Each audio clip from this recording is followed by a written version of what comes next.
வணக்கம், என் பெயர் நிஷாந்த். வணக்கம், என் பேர் திதிக்ஷா தியாகராஜன். வணக்கம், என் பேர் ஆராத்.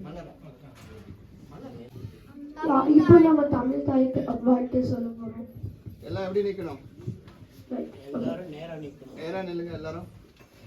நீராடும் கடலுடுத்த நிலமணந்து கேளுருகும் சீராடும் வதனமென திகழ்பரத கண்டமிதில் தெக்கணமும் அது சிறந்த திராவிடர் திருநாளும் தக்க சிறு திரை முதலும் தனித்தனரும் திலகமுமே அத்திலக வாசனை போல் அனைத்துலகும் இன்பமுற எத்திசையும் புகழ் மணக்க இருந்த பெரும் தமிழனங்கே தமிழனங்கே உன் சீரிழமை சிறப்பிழந்து செயல்பறந்து வாழ்த்துதுமே வாழ்த்துதுமே வாழ்த்துதுமே.